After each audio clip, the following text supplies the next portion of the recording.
Hi friends, this is Dr. Apoor Mehra and let's talk about an overview of musculoskeletal tumors with none other than Dr. Vivek Verma. He's the man who does this day in day out. He's the man who heals his patient's life. And today in this video, I think this is so important in today's world. He's going to talk about something that we all dream of: salvage a limb. As a doctor, it's very painful to do an amputation.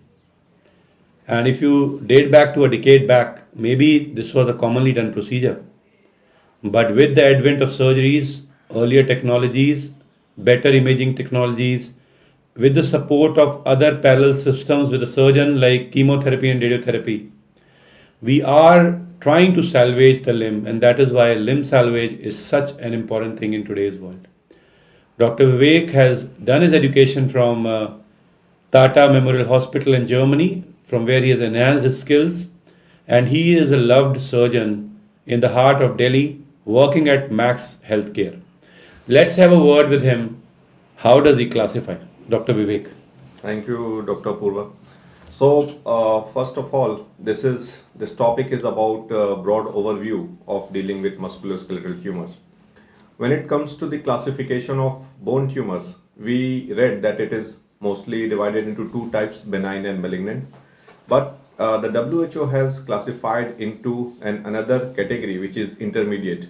So now it's not just the benign and malignant one, but we see certain tumors which are benign but locally aggressive, and some of them also metastasize to the lungs, like you have giant cell tumors, which falls into this category, and then you have chondroblastoma, which can also show metastasis.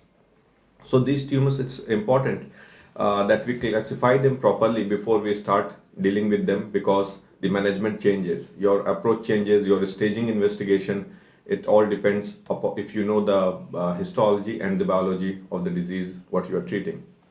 So when we move When to we the look at this classification that you just told, and you mentioned that there is a chance of metastasis occurring in GCT and chondroblastoma. right. What is the percentage that we're looking at of the So metastasis? usually in GCT it is said that somewhere between 1.5 to 3% of the tumors goes to the lungs. So like you have seen in my previous talks, I have spoken about the sequence that we have to follow. First we have to diagnose, then we have to stage the disease, and then we have to come to the treatment aspect. So if we know a certain tumor which has tendency to go to other side like lungs, or say in sarcoma it can go to bone, so we have to plan our staging investigation according to that. Like in GCT, we can just do away with a chest X-ray as a staging for the lungs. If we see any doubtful nodule, then we might have to go for a CT scan of the chest. And is there any other organ apart from lung where they can metastasize? I have seen personally cases where it has, we have seen synchronous or metachronous giant cell tumor in the bone. All right. So this is about the tissue of origin. You have classified the tumors. Yeah, so this is broadly in which it is classified. Like if you see it is chondrogenic or osteogenic. So further, it is a separate talk where we have dealt in detail about this classification, because many a times this is also asked in the examination. But broadly, when we will deal with chondrogenic tumors, means tumors have their origin from the cartilaginous tissue. It will be further divided into benign, then intermediate, which may be locally aggressive and rarely metastasizing, and then the malignant ones. So similarly, all these different tissue of origin, like cartilaginous tumor, osteogenic tumors, vascular tumors, they will be dealt in detail later on. But I believe that the first two are the most important category that an orthopedician should remember. Apart from that, yes, those two are important. Apart from that, the undefined neoplastic nature, where we have seen aneurysmal bone cyst, simple bone cyst, and Ewing sarcoma. So this is another category which is also very important in that sense. Right. So So like, yes, I like we were discussing how the basic principle, how should we approach a tumor. Like I said, the first is the diagnosis. Our diagnosis should be based on the collaboration of all these three pillars. I spoke before that the three pillars of diagnosis. One is your clinical examination, which includes detailed history, your examination. Second is your radiological workup, which includes X-ray, MRI, CT scan, and then it has to be confirmed with the biopsy, your histopathological diagnosis. So once these three meet and they are collaborating to each other in the diagnosis, then only we should accept the diagnosis. then you come to know you are dealing with the right histology. So if we have clinical examination, Yes, if I'm not wrong, if you have a well-defined margin, yes, uniform consistency, it's usually a benign lesion. yes. So that's Usually, usually, we have to definitely. obviously go for the further investigations. Yes, yes. Ill-defined with variable consistency goes towards more aggressive variety. Aggressive lesion.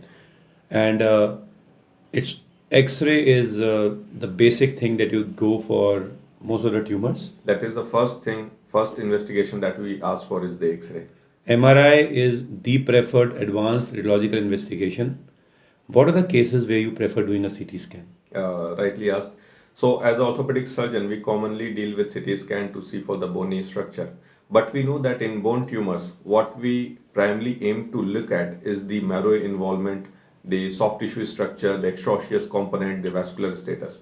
So, CT scan is preferred for basically cortical based lesions like you have osteoblastoma, you have fibrous cortical defects. It helps you in identifying the matrix better. You can delineate cartilaginous versus ossified matrix. Then for 3D structure of the anatomy, especially if we are dealing with say pelvis or sternum, in those situations I would prefer to get a CT scan also done. And I'm not saying that one investigation is the sole modality to arrive at the diagnosis, but sometimes we may need all these investigations together to plan our surgery to assess the lesion better. And you did not mention about PET scan here. So PET scan actually is not in the diagnosis, but rather it is a modality of staging. So if we come to the next part, which after diagnosis, we go to the staging investigation, which is a PET scan. Though PET scan may be useful in some of the conditions, like suppose if you have multiple exostosis and one of them is growing, or you have multiple neurofibromatosis, there are multiple lesions in the body, and you don't know which one is malignant, some part is growing. Similarly, in a large osteochondroma which has suddenly started growing, or it has become painful, you need to know which part has undergone a malignant transformation. The PET scan may be used for the diagnostic in those situations. So it will highlight if any particular part has high uptake, and you need to target your biopsy from that part to get the right biopsy.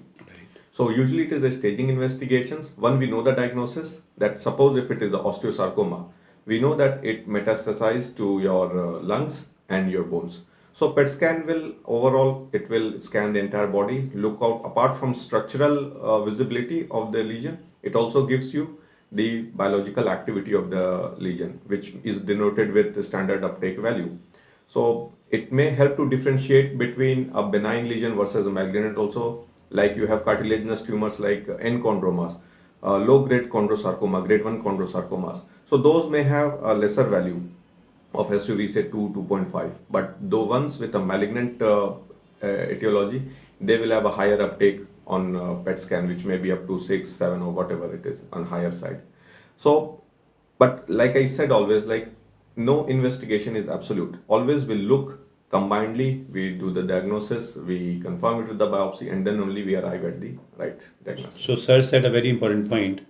We confirm with a biopsy. Right. So, if something is there, it is the tissue which is diagnostic. Right, correct. So, this is what is important. Any radiology can be suggestive, can be misleading. Yes. But we, as orthopedicians and orthopedic oncologists, should be focusing on tissue diagnosis because that is what stands in the court of law.